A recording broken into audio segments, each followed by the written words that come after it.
لا إله إلا الله وحده لا شريك له وأشهد أن نبينا محمدا عبده ورسوله فصلوات الله وسلامه عليه وعلى آله وصحبه ومن تبعهم بإحسان إلى يوم الدين أما بعد. E falenderojmë Allahun e lartësuar, e lavdërojmë dhe madhërojmë atë, e njëkohësisht e lutim që të na ruaj dhe të na mbrojë nga veset dhe gabimet tona.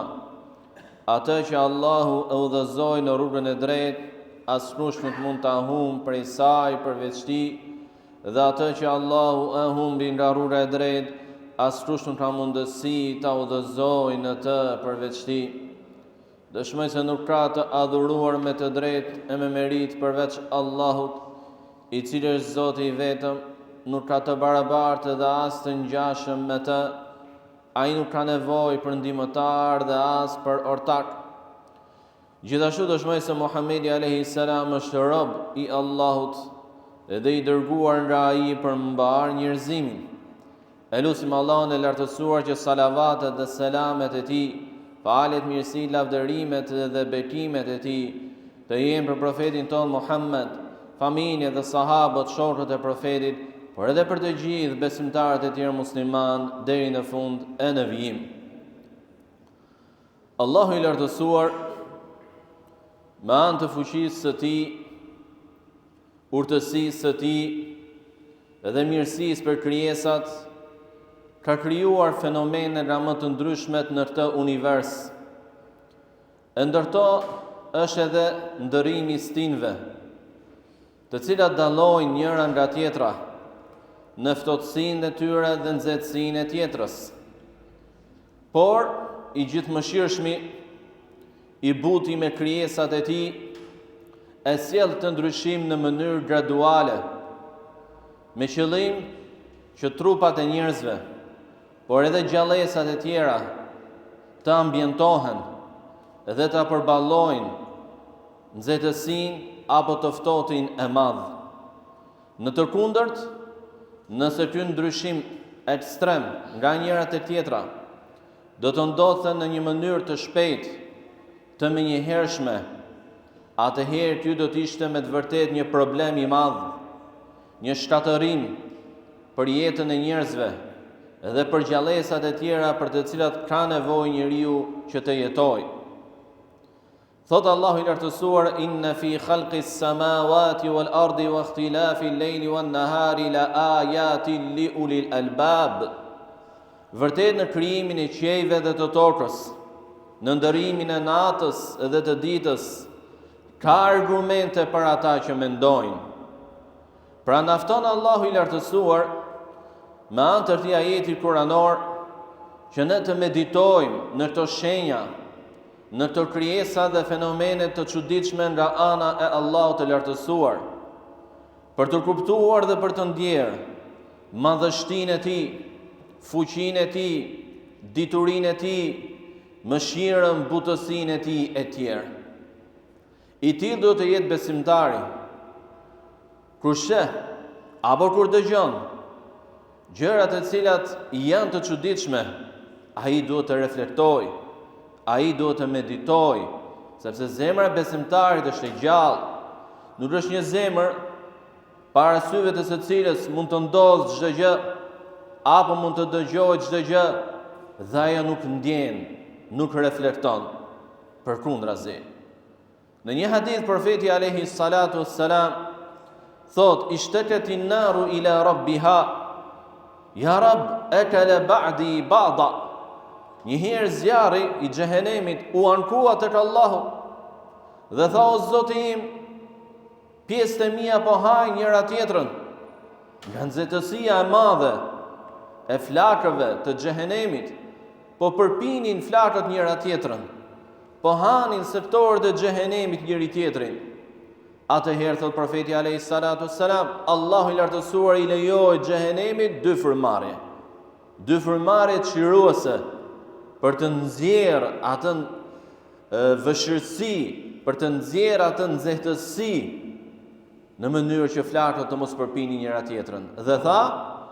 i ftohti më i madh dhe i nxehti më i madh që ndjeni është nga frymëmarrjet e xhehenemit.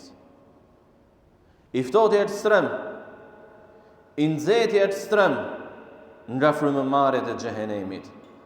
Gjë që do të thotë se xhehenemi me veçoritë e tij ndikon në jetën e kësaj toke, edhe pse ai mund të jetë larg, ne nuk e shohim, por nxehtësia e tij ndikon. I nxehti më i madh që përjetoni nga nxehtësia e xhehenemit, tha profeti alayhi salatu wassalam. Ky hadith që tregon masën e madhe të dënimit nga ana e Allahut të lartësuar, vendin e tmerrshëm të dënimit, duhet ta bëjë besimtarin që të frikësohet për gjunahet e tij, të reflektojë për raportin e tij me Allahun, të kontrollojë detyrimet ndaj Zotit, ndaj njerëzve të tjerë si ka ai ato. Dhe në një tjetër hadith, profeti jon alayhi salatu selam thotë se ky zjarr që ndizni ju në dynja është një nga 70 pjesët e zjarrit të xhehenemit. Pra xhehenemi, zjarri 70 pjesë. 70 pjesë. Një nga këto pjesë zjarri i dynjas. Dhe në fund të hadithit, në kuptimin e tij, dhe xhehenemi 70 herë zjarri i tij më i nxehtë se ai i dynjas. Zjarri i dynjas shkatron, shkrin gurin, e shndron në metal, e shkrin metalin, e shndron në lëndë të lëndshme. Djet çdo gjë që i del përpara. Zjarri i xhehenemit 70 herë më i nxehtë se ky. Prandaj kujdes në gjunahet. Kur ne ecim në rrugë, në nxehtësinë e kësaj vape, besimtari dhe besimtarja duhet të përkujtojnë një tjetër situatë të vështirë, por të lehtë për atë që Allahu ja lehtëson, edhe që është në ditën e gjykimit, kur dielli të jetë fare pranë kokave të njerëzve. Ky diell që është përvolues, shumë i nxehtë, në ditën e gjykimit do të jetë ulët në një distancë të vogël, shumë të vogël nga njerëzit. Prandaj ata do të mbulohen dhe do të zhyten në djerset e tyre në varësi të gjunaheve, dikujt në nyje, dikujt në gjunjë, dikujt në bel, e dikujt deri në gojë. Dhe nuk do të shpëtojnë, dhe nuk do të jetë strehim për njerëzit, hije për njerëzit atë ditë, përveç hije së arshit të Allahut të madhëruar, fronit të Allahut të lartësuar. Dhe jo çdo kush mund të hyjë në të, ta shohë dhe të shkojë. Jo, për vetëm disa kategori që Allahu i lartësuar u mundoson atyre këtë gjë. Dhe përmenden në hadithe të ndryshme të profetit alayhi salatu wassalam. Prisi i drejt,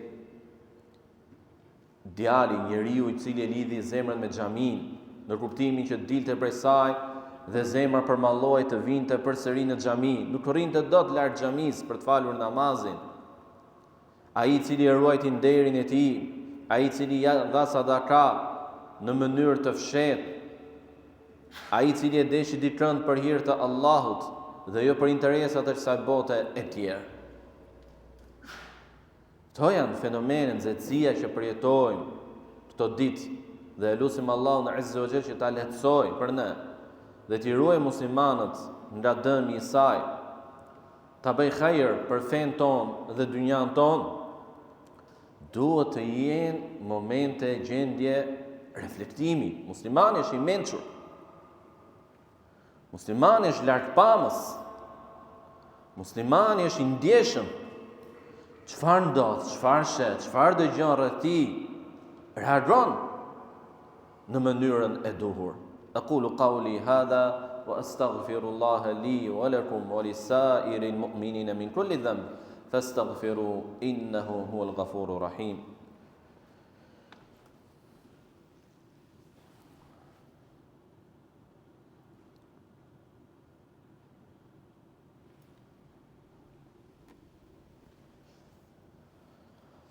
Alhamdulillahi rabbil alamin wal aqibatu lil muttaqin wala udwana illa ala adh-dhalimin wassalatu wassalamu ala ashrafil mursalin nabiyyina Muhammad wa ala alihi wa sahbihi wa man tabi'ahum bi ihsanin ila yawmiddin.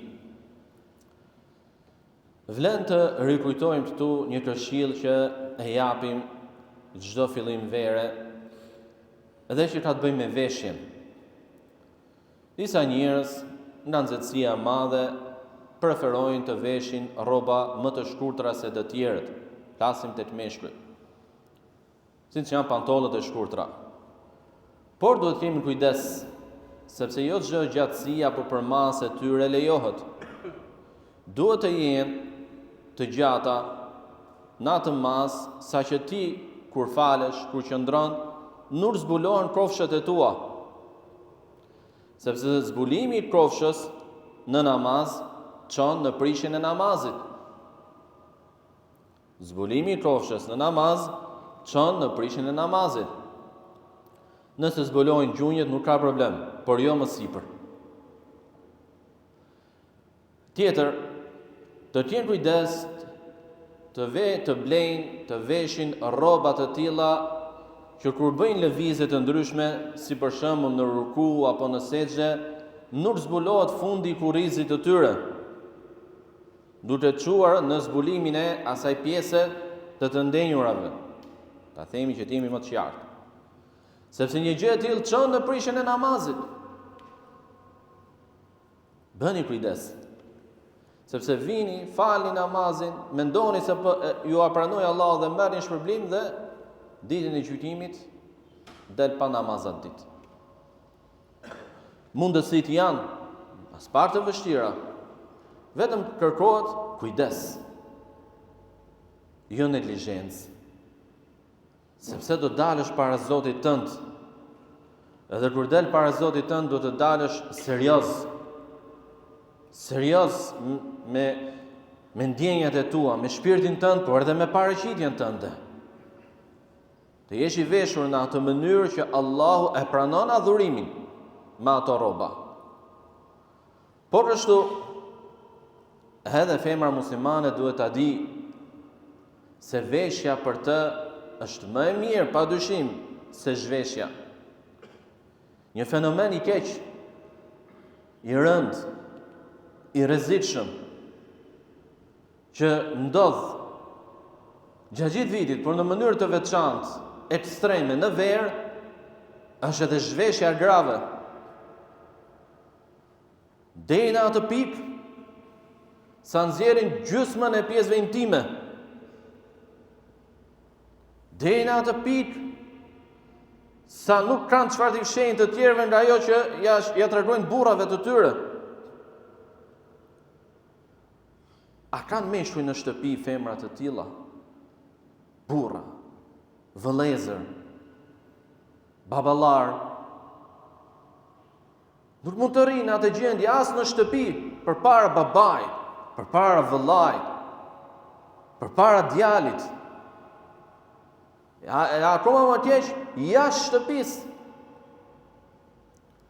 Duke mos lënë gjë pa ekspozuar nga trupi i saj. Veshja e nderon njeriu në mënyrë të veçantë femrën. I mbron asaj nderin, i mbron asaj turpin, i mbron asaj vlerat, virtytin.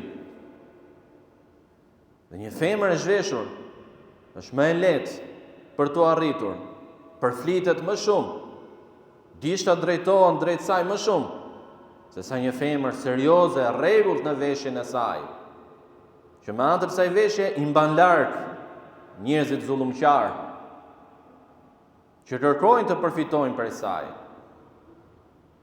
dhe pastaj ta hedhin si një ambalazh i konsumuar. Kujdes, zjarri i xhehenemit është më i rëndë, më i vështirë se sa vapa e kësaj vere.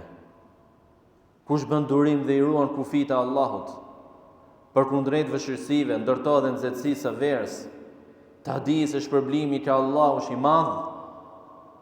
Inna Allaha la yudhi'u ajra al-muhsinin. Allahu nuk e humb shpërblimin e vepërmirëve.